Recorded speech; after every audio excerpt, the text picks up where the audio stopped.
पृथ्वी। यही वो जगह है जहां इंसान पले बढ़े हैं।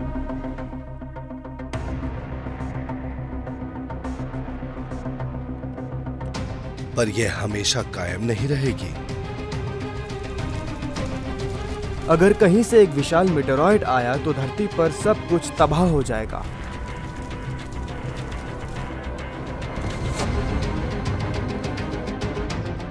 पर खतरा सिर्फ मीटियोर से नहीं है, धरती खुद बदलेगी। या तो इस पर बर्फ जम जाएगी या ये बहुत गर्म हो जाएगी। और हमारा सूरज भी एक दिन खत्म हो जाएगा। सच ये है कि बहुत जल्दी धरती पे जीने के हालात पूरी तरह खत्म हो जाएंगे। इस यूनिवर्स में बचे रहने के लिए हमें चाहिए एक इंश्योरेंस पॉलिसी। हमें दूसरी दुनियाओं में जाना होगा। अगर हमें बचे रहना है तो हमें आसपास रहने लायक अलग अलग प्लैनेट्स खोजने पड़ेंगे। तो क्या हम गैलेक्सी में एक नया घर खोज पाएंगे? क्या हम कोई दूसरी पृथ्वी खोज पाएंगे?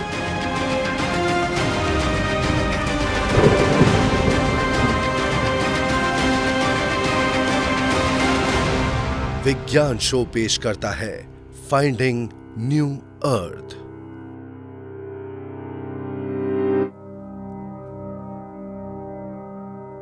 सदियों से हमें अपने सोलर सिस्टम में कुछ गिने चुने प्लैनेट्स ही पता है।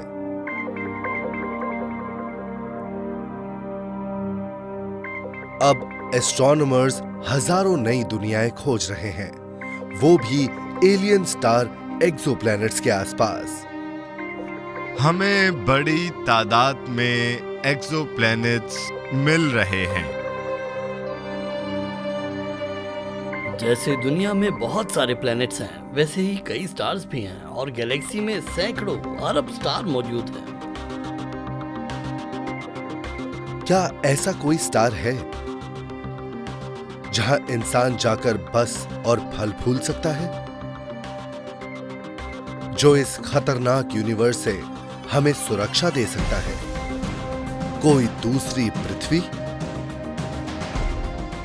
क्या कहीं कोई दूसरी पृथ्वी मौजूद है? ऐसा हो तो मजा आ जाए।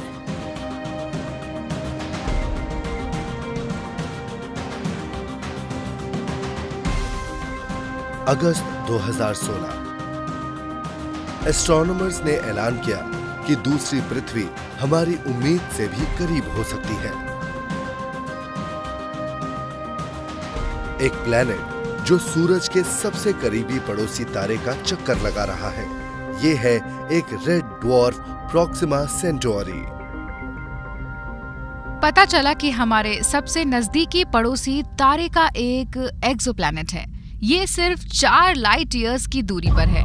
इसका मतलब ये है कि हम सच में वहां पर जा सकते हैं और खोजबीन कर सकते हैं।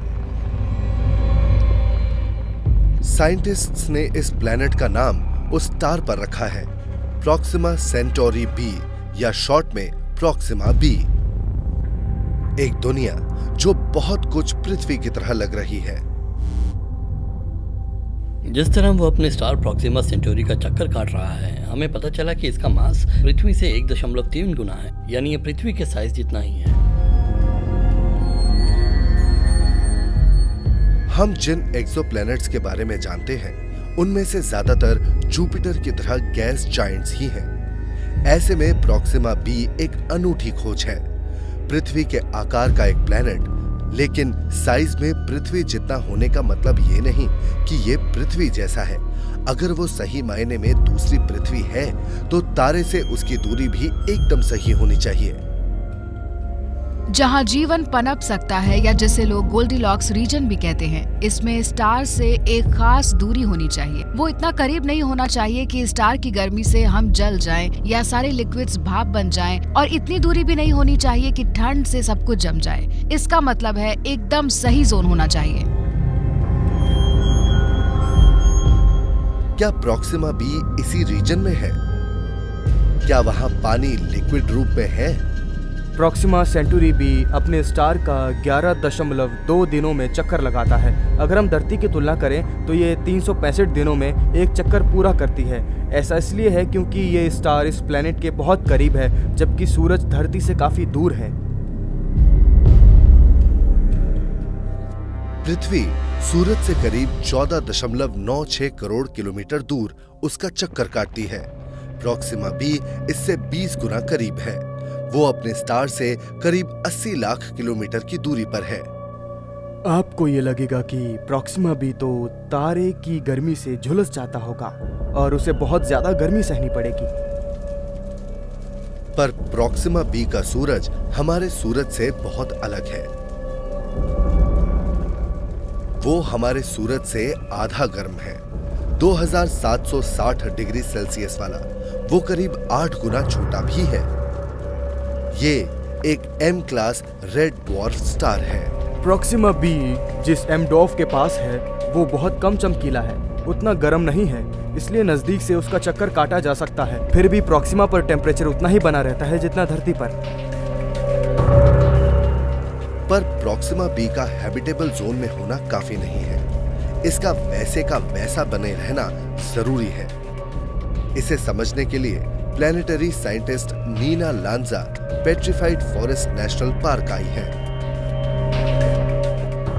ये एक पेड़ का फॉसिल है, करीब 20 करोड़ साल पुराना। ये दिखाता है कि पृथ्वी इतने समय से रहने लायक थी।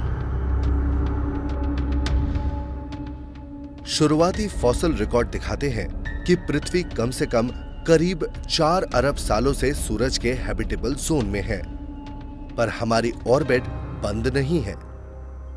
तो गोल्डीलॉक्स जोन में पृथ्वी की पोजीशन सिर्फ सूरज और उससे हमारे जुड़ाव पर निर्भर नहीं है, बल्कि इस पर सोलर सिस्टम के दूसरे प्लैनेट का भी असर है। खास तौर पर जुपिटर, क्योंकि वो सबसे बड़ा प्लैनेट है, और वीनस, क्योंकि वो हमसे नजदीक है। वीनस का ग्रेविटेशनल इफेक्ट और जुपिटर का मैस धरती की ऑर्बिट पर असर डालता है। ये धरती को कभी धकेलता तो कभी खींचता है। इससे सूरज और धरती के बीच की दूरी बदलती रहती है। पृथ्वी की ऑर्बिट पर जुपिटर और वीनस का असर इन चट्टानों पर साफ दिखता है। हमारी ऑर्बिट में जो भी बारीक बदलाव आते हैं, उससे पृथ्वी का क्लाइमेट बदला है। ऑर्बिट में हुए छोटे से बदलावों से धरती पर आइस एज शुरू और खत्म हुई है, और ये सेडिमेंटरी रॉक के अलग अलग मिनरल्स में नजर आता है। पर बड़े बदलावों से हमारे प्लेनेट बेकाबू होकर गर्म हो जाते हैं, या जमकर ठोस हो जाते हैं, या पूरी तरह सिस्टम से बाहर निकल जाते हैं। तो जब हम पृथ्वी जैसे दूसरे प्लैनेट्स खोजते हैं, हमें ये ध्यान रखना होगा कि वो जिस सोलर सिस्टम में हैं, उनमें प्लैनेट की ऑर्बिट पृथ्वी जैसी हो, ताकि वो लंबे समय तक एक जैसी रहे।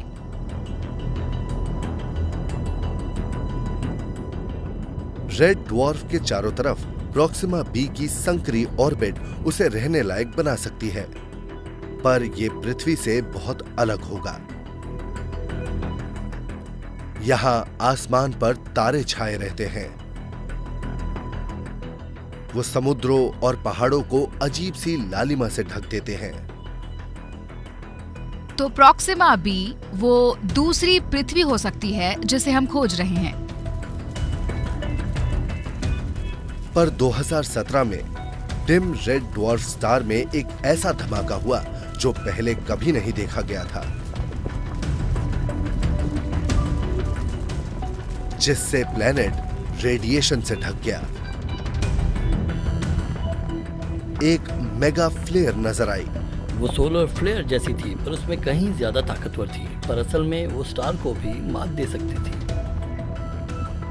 जब हमारे सूरज की मैग्नेटिक फील्ड उलझ जाती है, तो उसके सोलर फ्लेयर बहुत ताकतवर हो जाते हैं। पर मेगा फ्लेयर हमारे सूरज के सबसे तेज फ्लेयर से भी 10 गुना ज्यादा ताकतवर होते हैं। एक एम ड्वार्फ स्टार पर मैग्नेटिक फील्ड हमारे अपने सूरज से कहीं ज्यादा उलझी हुई होती है। इसका मतलब जब इसके फ्लेयर होते हैं तो वो कई ज्यादा एनर्जी निकालते हैं। साइंटिस्ट मानते हैं कि इस तरह के मेगा फ्लेयर प्लैनेट को खत्म कर सकते हैं।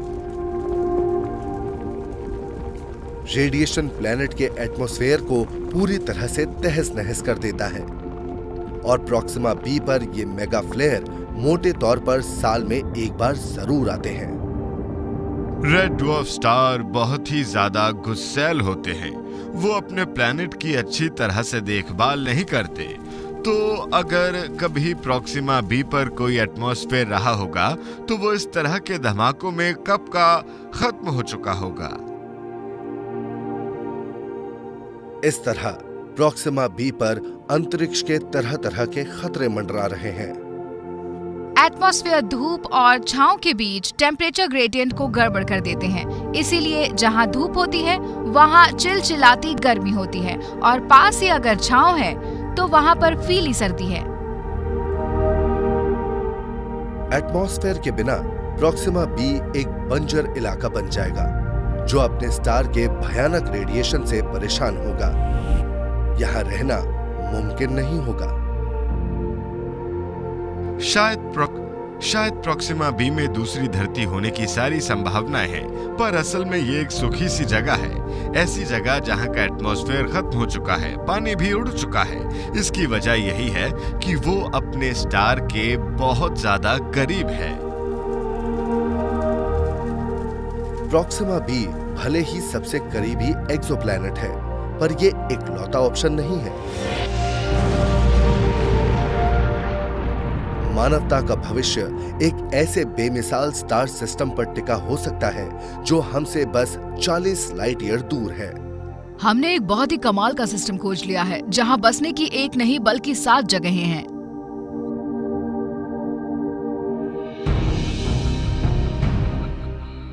2016 में एस्ट्रोनॉमर्स एक नए transiting planets and planetesimal small telescope या ट्रैपिस्ट से आसमान में छानबीन कर रहे थे। उन्हें एक तारे का टिमटिमाना अजीब सा लगा। इसकी वजह थी एक प्लैनेट की छाया। ये प्लैनेट अपने स्टार की डिस्क से एक ऑर्बिट में एक बार गुजरता है, जिससे एक छोटा सा इक्लिप्स होता है। थोड़ी देर के लिए उस तारे की रोशनी कम हो जाती है। साइंटिस्ट्स को पास के रेड ड्वार्फ स्टार में झिलमिलाहट नजर आई, धरती से सिर्फ 40 लाइट ईयर दूर। ये इस टेलीस्कोप का खोजा पहला एलियन सिस्टम था जिसे कहा गया ट्रैपिस्ट 1 सिस्टम। ट्रैपिस्ट 1 की ये खोज एक बहुत ही बड़ी कामयाबी थी क्योंकि हम लोगों को एक साथ 7 एक्सोप्लैनेट्स मिल गए थे। पर क्या इन 7 प्लैनेट्स में से एक भी इंसानों के रहने लायक है? ट्रैपिस्ट सिस्टम ने जो खोजा है उसमें तरह तरह की क्लाइमेट है। जो सबसे अंदरूनी है वो शायद सबसे ज्यादा गर्म है। ये समझ लीजिए कि वो लावा से भरी दुनिया है। सबसे दूर जो है वो बर्फ से ढकी दुनिया होगी। पर जो बीच में मौजूद प्लैनेट है डी, ई और एफ, इनमें संभावनाएं नजर आ रही हैं। ट्रैपिस्ट 1 का चक्कर लगा रहे 3 प्लैनेट्स में इंसानों के लिए संभावनाएं नजर आ रही हैं। वो अपने स्टार से एकदम सही दूरी पर हैं और उनकी सतह पर लिक्विड वाटर होने के चांसेस हैं।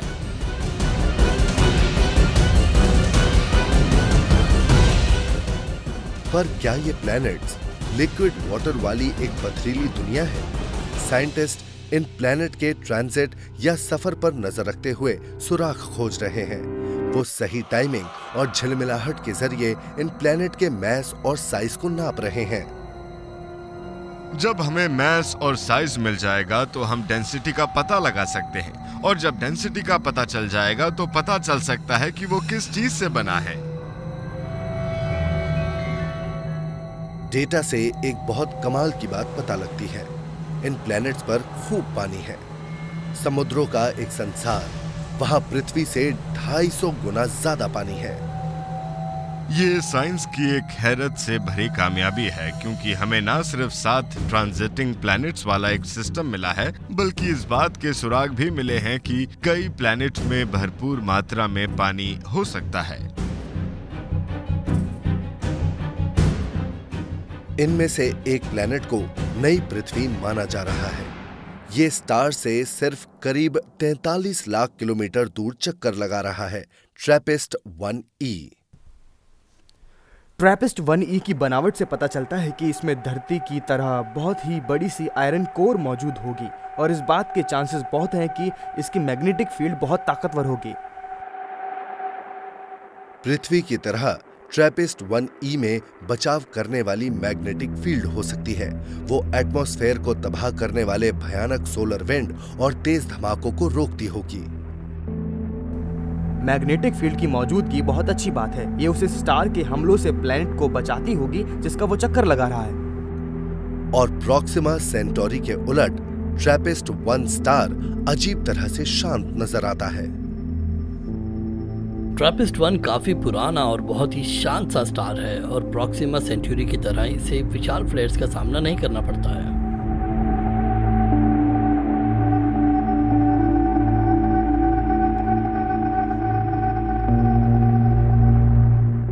डेटा दिखाता है कि ट्रैपिस्ट 1 में विशाल समुद्र हो सकते हैं और एक बचाव करने वाला एटमॉस्फेयर और इंसान के बसने लायक टेम्परेचर।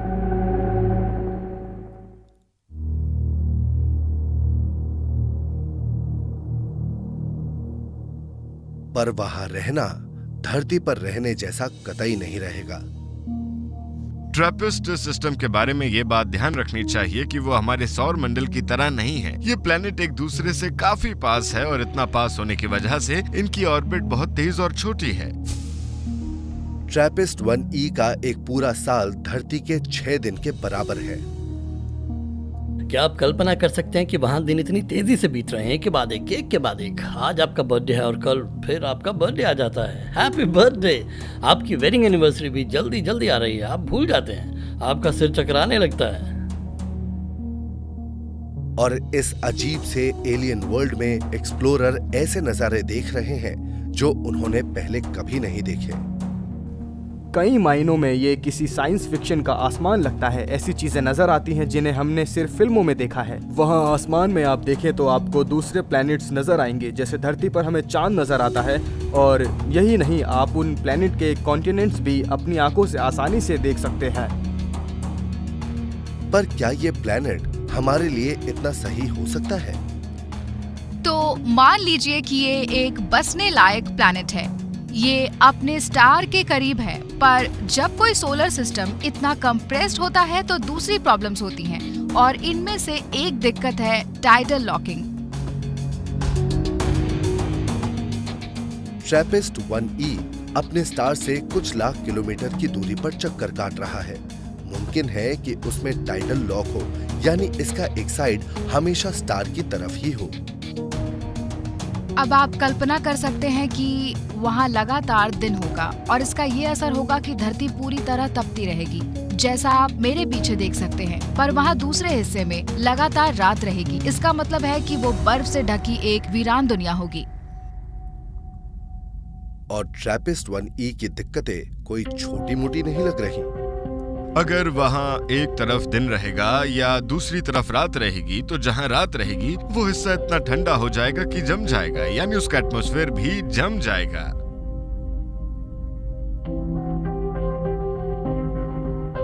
बर्फीली रात वाले हिस्से में ट्रैपिस्ट 1e के एटमॉस्फेयर की गैसें जमकर बर्फ बन जाएंगी, जबकि लगातार दिन वाले हिस्से की गैसें जम जाएंगी।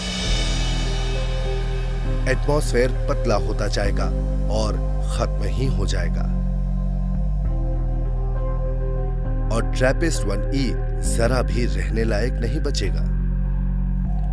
मान लीजिए कि हमें किसी स्टार का चक्कर लगाता हुआ एक सही प्लैनेट मिल भी जाता है, तो वो स्टार किस तरह का और कहां चक्कर काट रहा है, ये बात बहुत मायने रखेगी। इसी से तय होगा वो प्लैनेट रहने लायक है या नहीं। इतनी सारी संभावनाओं के बावजूद हमारा भविष्य ट्रैपिस्ट 1 सिस्टम में नजर नहीं आता। इसीलिए काफी कुछ पृथ्वी जैसे प्लेनेट की खोज जारी है। ट्रैपिस्ट 1 सिस्टम में हमें काफी कुछ पृथ्वी जैसी दुनिया नजर आई, पर वो जिस स्टार के चक्कर काट रहा है वो सूरज की तरह नहीं है। तो हमें सूरज जैसे स्टार के चारों तरफ चक्कर काटता पृथ्वी जैसा एक प्लैनेट ढूंढना होगा। दूसरी पृथ्वी खोजने के लिए हमें दूसरा सूरज भी चाहिए।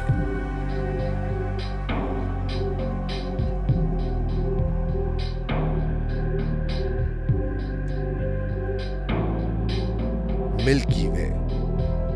यहाँ मौजूद है अरबों खरबों स्टार, कुछ धीमे तो कुछ धमाकेदार रेड ड्वार्फ हैं, कुछ हैं थोड़े वक्त तक रहने वाले जलते हुए विशाल तारे।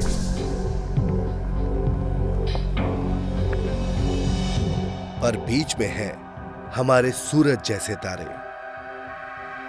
एक बात तो तय है कि अगर हमें दूसरी पृथ्वी की तलाश करनी है तो हमें सूरज जैसे किसी स्टार के आसपास के प्लेनेट देखने होंगे। हमारे सूरज जैसे स्टार शांत और स्टेबल हैं और लंबे समय तक कायम रहते हैं, और ऐसे प्लेनेट रहने लायक हो सकते हैं जो दूर हों और टाइडल लॉकिंग से बचे रहें। अगर हमारे सूरज जैसा स्टार हो तो उसके किसी प्लेनेट पर इंसानों के बस पाने की उम्मीद ज्यादा होगी। हम प्लेनेट की खोज में हैं, स्टार्स के हैबिटेबल जोन में, वो स्टार जो हमारे सूरज जैसा हो और हमें उसके अंदर दुनिया दिख रही है।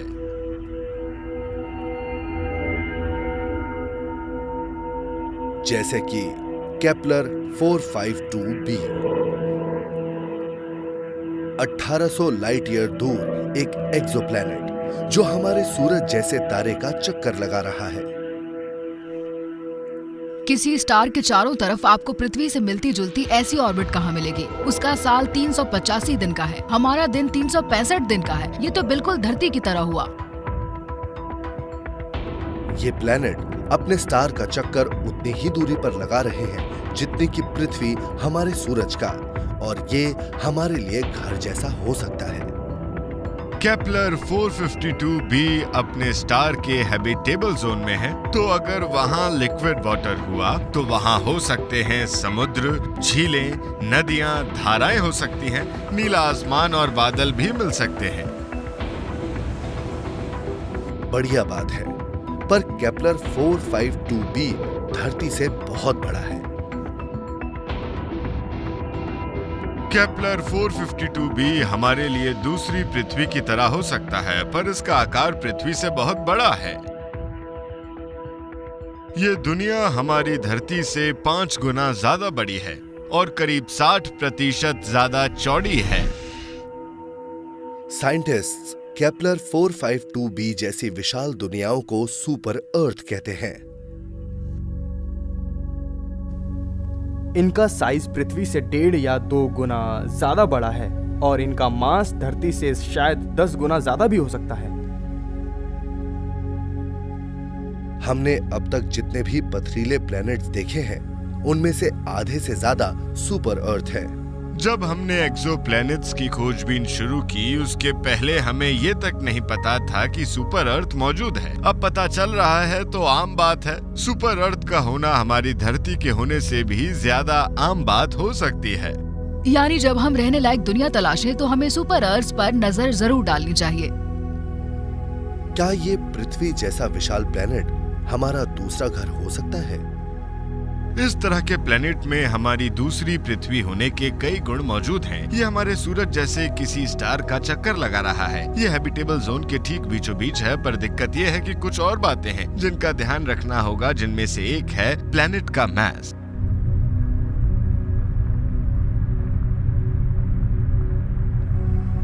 केपलर 452b के साइज का इसकी ग्रेविटी पर गहरा असर पड़ता है। क्योंकि इसका मास बहुत ज्यादा है, इसलिए इसकी सतह पर गुरुत्वाकर्षण धरती से 2 गुना ज्यादा होगा। इस एक्स्ट्रा ग्रेविटी की वजह से इस प्लैनेट पर इंसानों का बसना मुश्किल हो जाएगा।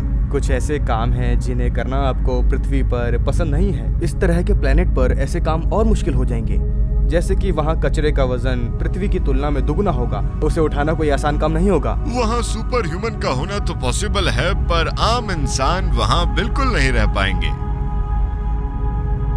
और हम इस प्लैनेट की सतह पर अटक जाएंगे। अगर आप किसी तरह किसी सुपर अर्थ की सतह पर लैंड कर जाएं, तो आपके लिए नीचे उतरना बड़ा आसान होगा, पर वापस चढ़ना या खड़े होना उतना आसान नहीं होगा। आज भी धरती को छोड़ना हमारे लिए कितना मुश्किल है। कितने विशाल इंजन और रॉकेट लगते हैं। इंजीनियरिंग के ऐसे करिश्मे जो हमें स्पेस में ले जाते हैं, इसमें 2 गुनी ताकत लगेगी। केपलर 452b से बाहर आने में उस पर दिक्कत ये होगी कि केपलर 452b का एटमॉस्फेयर धरती से बहुत ही ज्यादा अलग होगा। वो प्लेनेट कितना बड़ा है, कितना विशाल है, इसी से तय होगा कि उसका एटमॉस्फेयर कैसा होगा। अगर उसका मास बहुत ज्यादा है और ग्रेविटी भी बहुत ज्यादा है तो वो बहुत सारी हवा को रोक पाएगा। उसका एटमॉस्फेयर कहीं ज़्यादा बड़ा होगा, ज़्यादा मोटा होगा, ज़्यादा डेंस और सतह पर ज़्यादा प्रेशर होगा। एक मोटा एटमॉस्फेयर स्टार की गर्मी को कैद कर लेगा।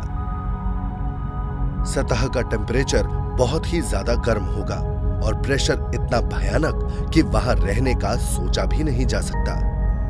ये मुमकिन है कि इस प्लैनेट का एटमॉस्फेयर बहुत ही छोटा हो। इससे बहुत ही जोरदार ग्रीन हाउस इफेक्ट वहाँ होगा। वक्त के साथ ये और ज्यादा गर्म होता चला जाएगा। शायद दूसरी पृथ्वी को ढूंढते हुए हमने एक दूसरा वीनस ढूंढ निकाला हो।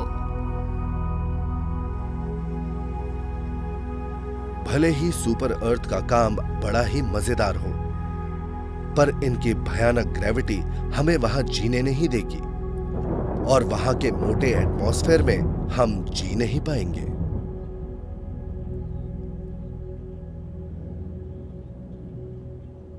अब तक हमने जितनी भी दुनियाएं खोजी हैं, उनमें रहा नहीं जा सकता। क्या हो अगर हमारा नया घर कोई प्लेनेट ना हो? ऐसा हो सकता है कि दूसरी पृथ्वी एक्सोप्लैनेट ना हो, मुमकिन है कि वो एक्सोमून हो।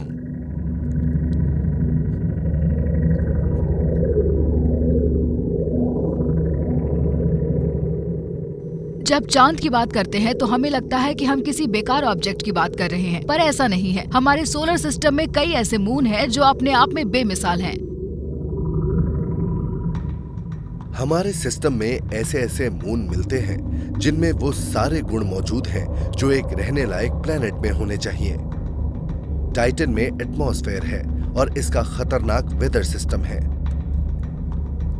गैनीमीड की अपनी मैग्नेटिक फील्ड है जो इसकी लिक्विड आयरन कोर की वजह से पैदा हुई है। यूरोपा और एनसेलेडस में भारी मात्रा में पानी मौजूद है।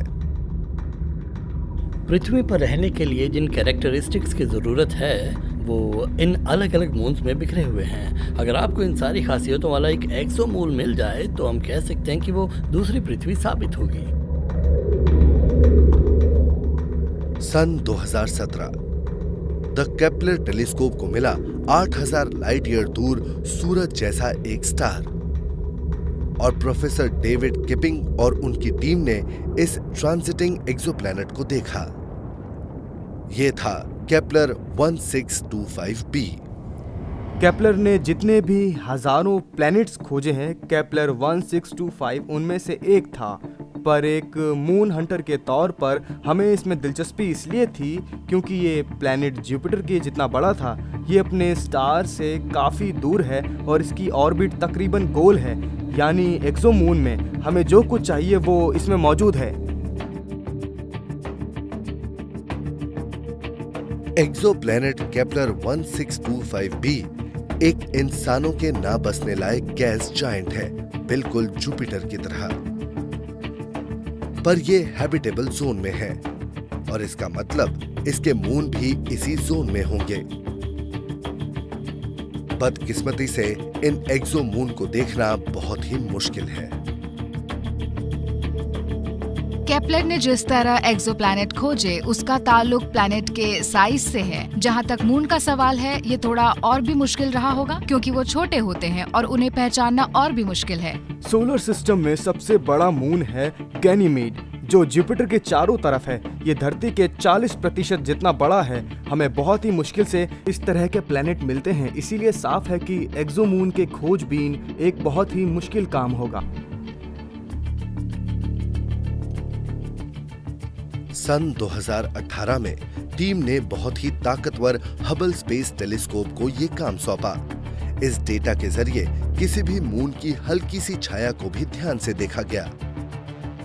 अगर कोई एक्सोमून प्लेनेट का चक्कर काट रहा है तो कभी वो स्टार का चक्कर काटते हुए प्लेनेट के आगे होता है, कभी स्टार का चक्कर लगाते हुए प्लेनेट के पीछे होता है। आपको अलग अलग जगह पर उसके रास्ते में ट्रांजिट डिप नजर आते हैं।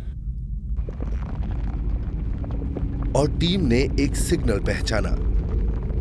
एक नहीं बल्कि दो एक साथ चक्कर काट रहे हैं।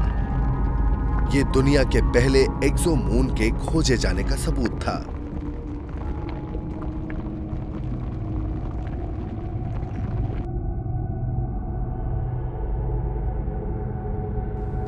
ये कमाल की खोज थी। मैं अपनी सारी जिंदगी एक्सोमून्स की खोज करता रहा हूँ। 10 सालों से हम लगातार खोजबीन कर रहे थे, इंतजार कर रहे थे कुछ तो मिलेगा। सच में ये खोज और ये ऐलान वाकई कमाल का था। इससे ये तो पक्का हो गया कि हमें धरती जैसे ऑब्जेक्ट मिल्की वे में जगह जगह मिल सकते हैं। इससे हमें एक मकसद मिला, खोजबीन का एक नया चैलेंज मिला।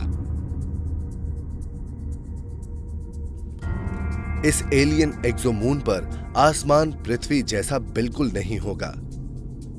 नज़ारों के लिहाज से ये बहुत ही खूबसूरत जगह होगी। आप आसमान में देखेंगे तो आपको एक विशाल रिंग प्लैनेट मंडराता नजर आएगा। एक दुनिया जो पृथ्वी की तरह हो सकती है, वो दूसरे प्लेनेट का चक्कर काट रहा है।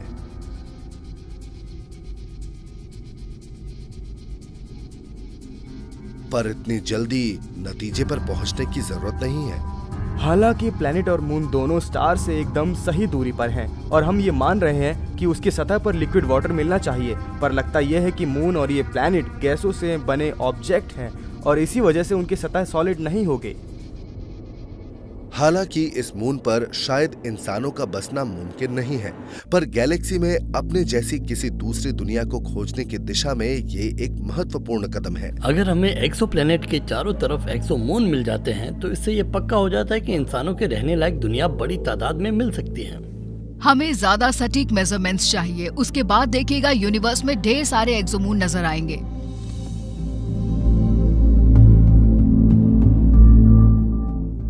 पर इन दुनियाओं का पृथ्वी की तरह दिखना ही काफी नहीं है। दूसरे स्टार के पास अगर हमें पृथ्वी जैसे प्लेनेट मिल जाते हैं तो सब खुश हो जाते हैं, पर पृथ्वी जैसे होने का मतलब है कि वो कितनी बड़ी है, क्या वहाँ पर लिक्विड वाटर है और अपने स्टार से उसकी दूरी क्या है।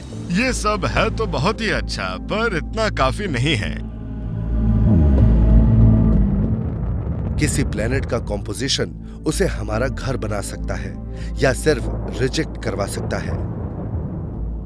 एक परफेक्ट दुनिया और एक टिकिंग टाइम बॉम्ब में फर्क होता है।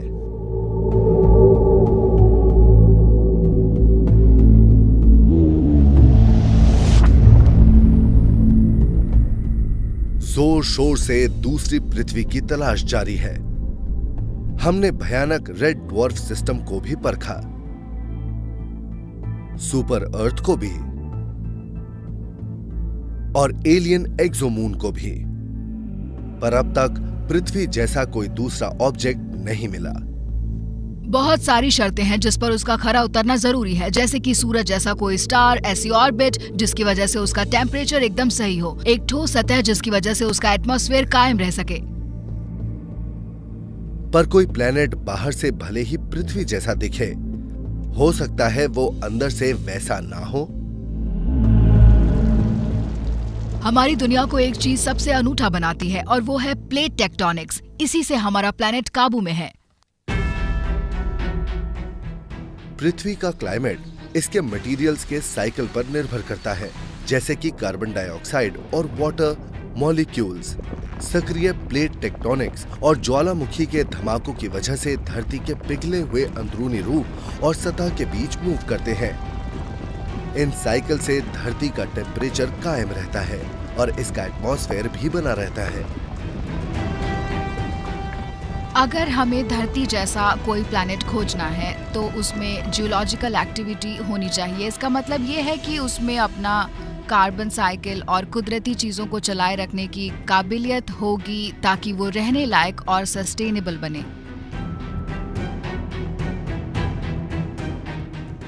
पर हमें कैसे पता चलेगा कि प्लेनेट के अंदर क्या हो रहा है?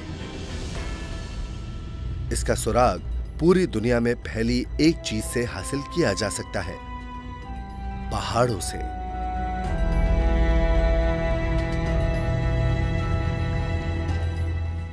ये जो पहाड़ होते हैं ये इस बात का संकेत है कि ये प्लैनेट अभी जिंदा है और इसकी सतह के नीचे अभी भी कई प्रोसेस चल रहे हैं।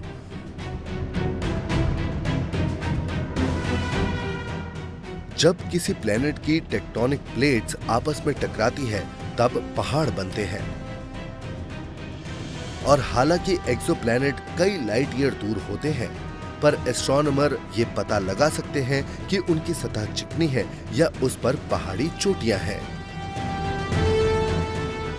ये पहाड़ी चोटियां उभरती हुई नजर आ जाती हैं और प्लेनेट किस दिशा में घूम रहा है ये इस बात से तय होता है कि वो थोड़ा सा बड़ा नजर आएगा या थोड़ा सा छोटा नजर आएगा और उसकी छाया किस तरह से बन रही है। लेकिन इस टेक्निक से इस पथरीली दुनिया को खोजने के लिए बहुत ही बारीकी मेजरमेंट की जरूरत पड़ती है।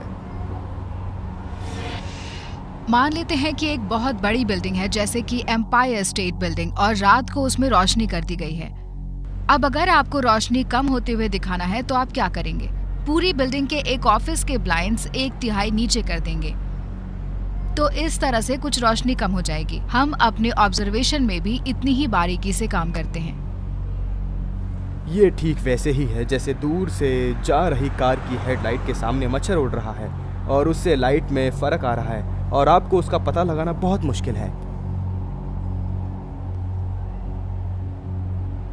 लाइट में ऐसे बारीक से बदलाव दिखा सकते हैं कि एक्सोप्लैनेट सेहतमंद है, वो एक्टिव है। पर इस तरीके का इस्तेमाल तभी किया जा सकता है जब कोई प्लैनेट अपने स्टार के सामने हो। क्या एस्ट्रोनॉमर तारों की रोशनी का इस्तेमाल करके किसी भी प्लैनेट की जियोलॉजी का पता लगा सकते हैं? हम मानते हैं कि प्लैनेट्स मोटे तौर पर उसी समय बने हैं जबकि स्टार्स बने हैं। वो मटेरियल के एक ही विशाल क्लाउड से बने हैं। अगर आप किसी स्टार की कंपोजिशन का पता लगा लेते हैं तो उन वैल्यूज के सहारे आप ये अंदाजा लगा सकते हैं कि वो किसी प्लैनेट की तरह है या नहीं। एस्ट्रोनॉमर स्टार की लाइट को अलग अलग वेवलेंथ में बांटकर पता लगा सकते हैं कि स्टार में कौन से केमिकल एलिमेंट मौजूद हैं, और अगर उस स्टार के चारों तरफ प्लैनेट है तो उनका केमिकल कॉम्पोजिशन भी वैसा ही होगा। कॉम्पोजिशन एक बहुत ही जरूरी हिस्सा है पता लगाने के लिए कि कोई ऑब्जेक्ट रहने लायक है। ये कॉम्पोजिशन असल में उसकी जियोलॉजी को बताता है। पथरीले एक्सोप्लैनेट्स उन्हीं बेसिक इंग्रेडिएंट से बने हैं, ऑक्सीजन, सिलिकॉन और एल्यूमिनियम जैसे केमिकल एलिमेंट से। अगर आप इन इंग्रेडिएंट्स का बैलेंस बदल दें तो प्लैनेट भी एकदम बदल जाएगा। अगर हमें किसी पथरीले प्लैनेट की कंपोजिशन के बारे में थोड़ा बहुत पता लगता है तो हम इससे कुछ क्लूज का पता लगा सकते हैं, जैसे कि उस पर प्लेट टेक्टोनिक्स हैं या नहीं। नई रिसर्च से पता चला है कि जिन एक्सोप्लैनेट्स में बहुत ज्यादा सिलिकॉन और सोडियम होता है वो धरती से एकदम अलग तरह की चट्टानें बनाते हैं। इससे एकदम ठोस सख्त प्लैनेट बनते हैं जहां प्लेट टेक्टोनिक्स रुक जाती है, कार्बन डाइऑक्साइड जमा होती रहती है और इसके भयानक नतीजे होते हैं। अगर जियोलॉजी एक्टिव नहीं होगी तो प्लैनेट का एटमॉस्फेयर वीनस जैसा होगा और इस तरह वहाँ ग्रीन हाउस इफेक्ट बहुत ज्यादा होगा। वो गर्म होता चला जाएगा, गैस चट्टानों से गर्म होती चली जाएगी, उनका बाहर निकलना मुश्किल होता जाएगा और यहाँ जीवन पनपना मुश्किल होगा। सबसे बुरी बात, ये प्लैनेट प्रेशर कुकर की तरह बन जाएगा जो कभी भी फट सकता है। अगर हम किसी प्लैनेट के कॉम्पोजिशन को बदल दें तो इसका असर उसकी टेक्टोनिक सिस्टम पर होगा। प्लैनेट से गर्मी के निकलने का तरीका बदल जाएगा, गर्मी जमा होती चली जाएगी और एक दिन अचानक क्रस्ट के अंदर एक बड़ा धमाका होगा।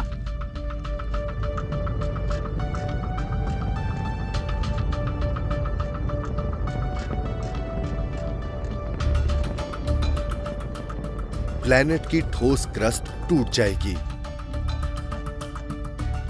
लावा का समुद्र बह निकलेगा और ग्रीन हाउस एटमॉस्फेयर सतह को उबाल देगा। हमारे भविष्य के घर का इस तरह भयानक अंत हो जाएगा। इससे पहले कि हम ये ऐलान करें कि ये दूर की दुनिया इंसानों के रहने लायक है, हमें ये पता लगाना होगा कि इन प्लैनेट्स का कॉम्पोजिशन क्या है। पर एक और चीज है जिससे कोई प्लैनेट पृथ्वी जैसा बन सकता है, एक ना दिखने वाली शील्ड जो अंतरिक्ष के खतरों से उसे बचाती है, उसे गर्मी देती है और जीवन देने वाला पानी भी और एटमॉस्फेयर भी।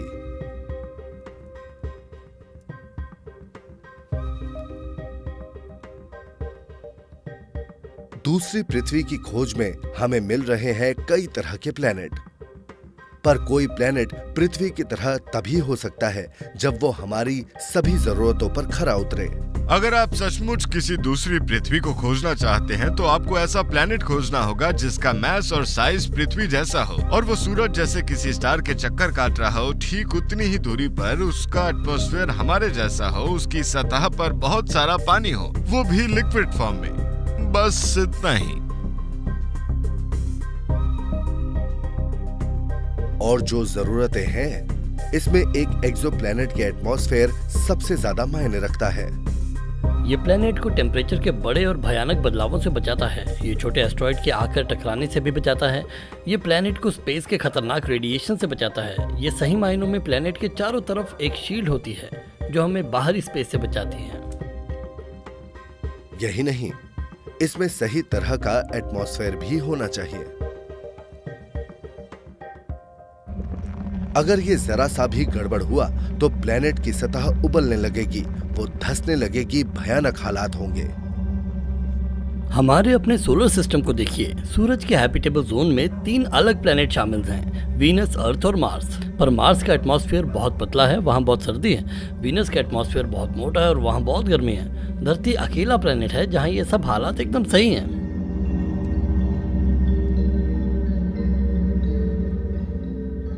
अब तक एस्ट्रोनॉमर्स ने मोटे तौर पर अंदाजा ही लगाया था कि क्या इन एक्सोप्लैनेट में एटमॉस्फेयर है, पर अब हम सीधे इनकी जांच कर सकते हैं। पृथ्वी जैसे प्लैनेट्स में हम खोज रहे हैं पृथ्वी जैसा एटमॉस्फेयर।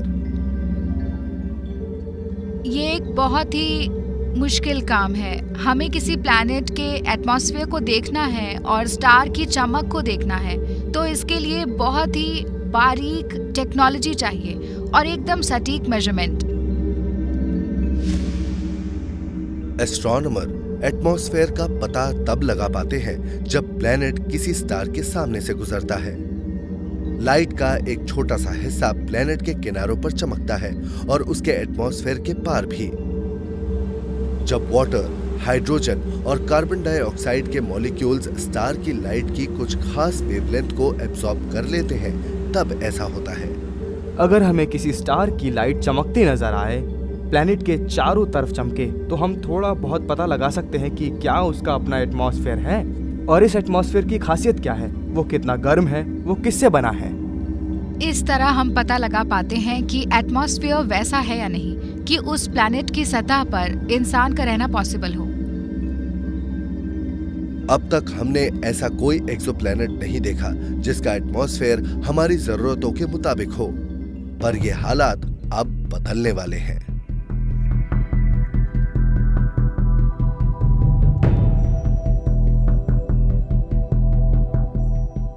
अप्रैल 2018 में नासा ने पृथ्वी जैसे प्लैनेट खोजने के लिए एक बहुत नया मिशन शुरू किया।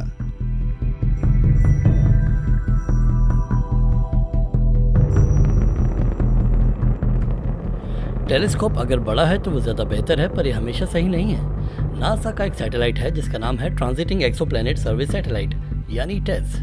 इसमें असल में छोटे कैमरे लगे हैं जो आसमान के सबसे चमकीले तारों पर नजर रख रहे हैं। इसके पीछे लॉजिक ये है कि सबसे चमकीले तारे सबसे नजदीक वाले भी तो है। टेस के जरिए इन स्टार की स्टडी करके नासा को उम्मीद है कि वो हमारे गैलेक्टिक पड़ोसियों में बसने की कुछ उम्मीदें देख पाएगा। टेस अगले 2 सालों तक पूरे आसमान पर अपनी पैनी नजर रखेगा। इस तरह हमें उन प्लैनेट्स के बारे में भी पता चलेगा जो हमारे आसपास हैं। अगर उन पर कोई मजेदार या काम की चीज नजर आती है तो उस पर बड़े कैमरों से खोज शुरू कर दी जाएगी। सारी दुनिया के साइंटिस्ट्स अगली जनरेशन के टेलीस्कोप बना रहे हैं ताकि एक्सोप्लैनेट एस्ट्रोनॉमी की गहरी स्टडी की जा सके। हमारे कुछ आइडियाज हैं और हम आने वाले कुछ डेकेड्स में ऐसे टेलीस्कोप बनाने वाले हैं जो इतने बड़े और इतने एडवांस्ड होंगे कि वो इस तरह की खोजबीन कर पाएं। जैसे कि जेम्स वेब स्पेस टेलीस्कोप जैसे मिशन। ये हबल से 7 गुना ज्यादा पावरफुल है। इससे हम पूरी गैलेक्सी में प्लैनेट्स के एटमॉस्फेयर पर नजर रख पाएंगे। मुमकिन है इससे हम कोई दूसरी पृथ्वी भी खोज पाएं। हम इन एटमॉस्फेयर्स में इलेक्ट्रोमैग्नेटिक स्पेक्ट्रम के इंफ्रारेड पार्ट पर नजर रखेंगे। वेब टेलीस्कोप को इसी को ध्यान में रखकर बनाया गया है। जेम्स वेब स्पेस टेलीस्कोप मेरे हिसाब से एक बहुत ही जरूरी मिशन है, जिससे हमें पृथ्वी जैसे प्लैनेट खोजने में काफी मदद मिल पाएगी। ये अब तक का सबसे एडवांस्ड टेलीस्कोप भी है। अभी भी पृथ्वी के जोड़ीदार की तलाश जारी है और हर रोज लगता है कि जल्द ही वो मिल जाएगा। 30 साल पहले हमें एक भी एक्सोप्लैनेट का पता नहीं था। आज हजारों का पता चल चुका है। आगे जो इंस्ट्रूमेंट बनेंगे उनकी मदद से हम हजारों बल्कि लाखों या कहें कि अरबों एक्सोप्लैनेट्स का पता लगा सकेंगे। क्योंकि हमारा मकसद है पृथ्वी को छोड़ना और कई तारों पर इंसानी सभ्यता को बसाना। इंसान होने की सबसे मजेदार बात यह है कि हमारे भीतर कमाल की क्यूरोसिटी है। ये जो क्यूरोसिटी है ये हमें खोजबीन के लिए प्रेरित करती है, चाहे धरती हो या हमारा सोलर सिस्टम या फिर गैलेक्सी के पार कुछ खोजना हो। हम लंबे समय से इन प्लैनेट्स की स्टडी कर रहे हैं, पर अभी अभी ये सफर शुरू हुआ है।